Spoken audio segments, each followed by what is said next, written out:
एकादशी निमित्त गगनगिरी महाराज हरिनाम सप्ताहात भक्तीचा महासागर, होम हवन, मातृपितृ पूजन व कीर्तनाने भाविक मंत्रमुग्ध। त्यानंतर आयोजित व्याख्यानातून धर्मसंस्कार आणि समाज प्रबोधनाचे महत्त्व विशद करण्यात आले।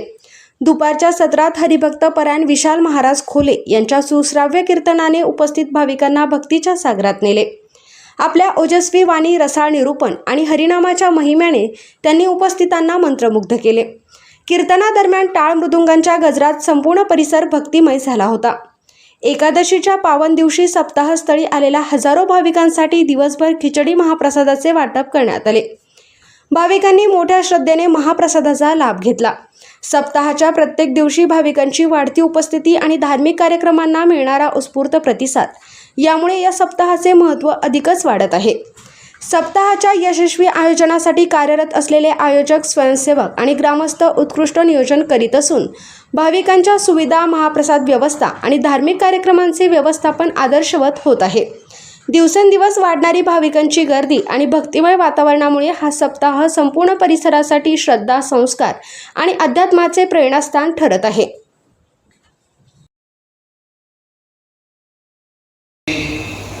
स्वामी गगनगिरी महाराजांचा हा अत्यंत देखणा उत्सव आहे आणि या उत्सवाने या वर्षी जरा गगनचुंबीच भरारी घेतलेली दिसते।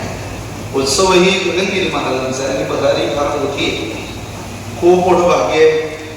अकोले तालुका संगमनेर तालुक्याच्या रोड लगतच या दोन्ही तालुक्यांकरता, या जिल्ह्याकरता खूप मोठी उपलब्धी संपूर्ण भक्त परिवाराच्या वतीने त्यांच्या हाताला मिळाली। मी मनापासून सगळ्या गगनगिरी महाराजांच्या, स्वामीजींच्या भक्त परिवाराच्या चरणी मनापासून वंदन करतो। तुम्हाला सगळ्यांना धन्यवाद करतो। चांगला पर्व काळ आहे, तसा हा त्रैवार्षिक उत्सव आहे आणि यंदाचं या उत्सवाचा 8वं पर्व आहे आणि 8वं पर्व आपल्या सगळ्या संगमनेरकरांच्या, या गुंजाळवाडी परिसराच्या पवित्र अशा पदरामध्ये महाराजांचा हा प्रसादाचा उत्सव मिळालेला आहे आणि या उत्सवामध्ये सेवा करण्याचं मला मिळालेलं हे सद्भाग्य।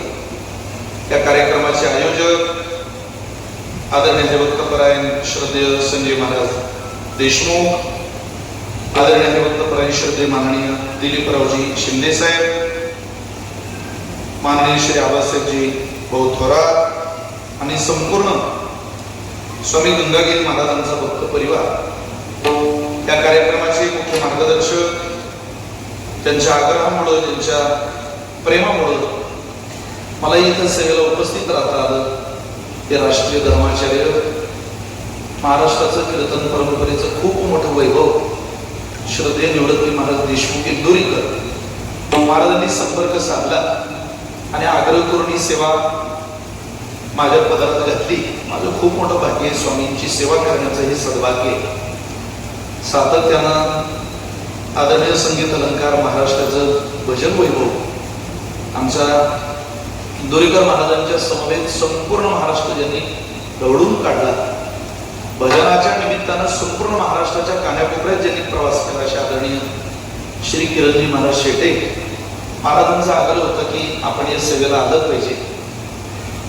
त्यांच्या आग्रहामुळं आणि तुम्हा सगळ्या भक्त परिवाराच्या प्रेमामुळं ही सेवा मी स्वीकारली आणि मला येता आलं। आपणा सगळ्यांच्या चरणी प्रणाम करतो। महाराष्ट्राचं भजन वैभव, संगीत अलंकार श्रद्धेय वेदाचे आबाजी दाळे गुरुजी, या कार्यक्रमाचा श्री गणेशच त्यांच्याकडून झाला। कीर्तनाची आरंभाची सेवा त्यांच्याकडे होती। ज्यांनी गोड चाल गायली हे महाराष्ट्राचं भजन वैभव श्रद्धेय माझे बंधू ओंकारजी महाराज जगताप, काळांताला आदरणीय संगीत अलंकार प्रवीणजी महाराज पांडे, आदरणीय श्री शिवराज महाराज, माझे मित्र, या परिसराचं वैभव श्रद्धेय श्री आमचे देशमुख महाराज या कार्यक्रमाला उपस्थित आहे। मी दीपक महाराजांचे चरणी प्रणाम करतो। गोड हार्मोनियम वादक आहेत, सरांनाही वंदन आहे।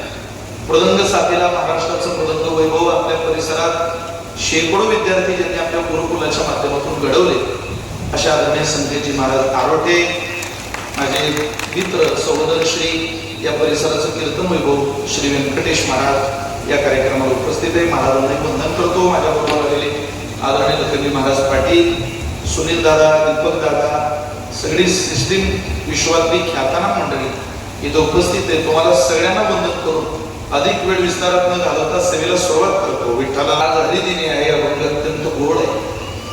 या अभंगाच्या द्वारा तुकोबारा एका साधकाला विधिमुखाने काही स्वीकारायला सांगताय तर निषेधाने काही गोष्टी टाळायला सांगताय. मानवी जीवनामध्ये जेवढं स्वीकारणं गरजेचं आहे तेवढं निषेधही गरजेचं आहे. काही गोष्टी माणसाला घेताना जितका आनंद होतो तशा काही गोष्टी नाकारताना सुद्धा आनंद झाला. तुकोबारांचं वाङ्मय हे अभिनव वाङ्मय जे एका विशिष्ट उंचीवर तुम्हाला मला घेऊन जात आहे. तुकोबारे म्हटले, बाबा रे, तुला काही मिळवायची अपेक्षा असेल तर मी सांगतोय तेवढं तू कर. तू तुझा प्रवास थांबव. प्रवास थांबवण्यामध्ये आगळी वेगळी मजा आहे, आगळा वेगळा आनंद आहे. प्रपंच आणि परमार्थ हे दोन भिन्न क्षेत्र आहे. संगमनेरकर प्रपंच या क्षेत्रामध्ये इच्छा नसली तरी माणसाला मनाचा प्रवास करावा लागतो आणि परमार्थ हे असं क्षेत्र आहे, अशी साधना आहे जिथे इच्छा असून सुद्धा तुम्हाला मला मनाचा प्रवास करता येत नाही. जिथं चालल्याशिवाय माणसाला यश मिळत नाही तो संसार आहे आणि जिथं थांबल्याशिवाय माणसाचा गौरव होत नाही, यश मिळत नाही, त्याचं नाव परमार्थ आहे.